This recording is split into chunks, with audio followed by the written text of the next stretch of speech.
अस्सलाम वालेकुम मुअज़्ज़िज़ असातिज़ा किराम। आज हमने जिस हर्फ की मश्क की वो है ग़ गैन। ग़ गैन मुकम्मल तौर पर हल्क से अदा होने वाला हर्फ है। इसकी अदायगी के लिए थोड़ा सा बच्चों को हल्का सा कॉन्शियस करें, क्योंकि ज़ाहिर है बहुत छोटी उम्र में बच्चे हैं, इतना ज़्यादा वो इसको समझ भी नहीं पाते।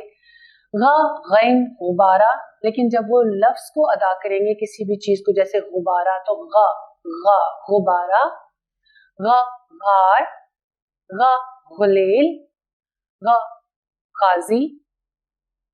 इसी तरह से मिलते जुलते जितने भी और अल्फाज हैं, ग़ ग़ज़वा।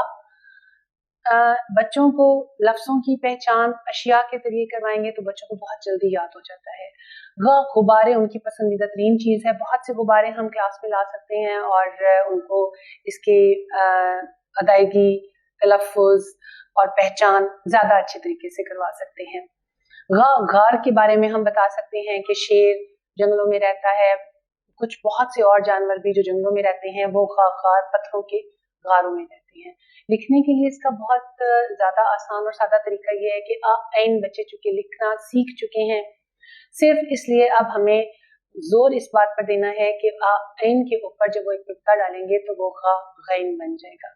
अलामत को याद रखें और मुख्तलिफ चीज़ों के साथ उनकी हम पहचान करवाते रहें ताकि उन्हें अच्छी तरह से ये चीज़ें याद हो जाएं। इसके अलावा हमारी दी गई वेबसाइट के ऊपर तमाम रिसोर्सेज जो दस्तयाब हैं वो यकीनन आपके लिए बहुत मुआविन और मददगार साबित हो सकते हैं। यकीनन ये वीडियो भी आपके लिए बहुत मददगार साबित होगी। इंशाअल्लाह ताला अगली वीडियो अगले सबक के साथ फिर हाजिर होंगे। तब तक के लिए अल्लाह।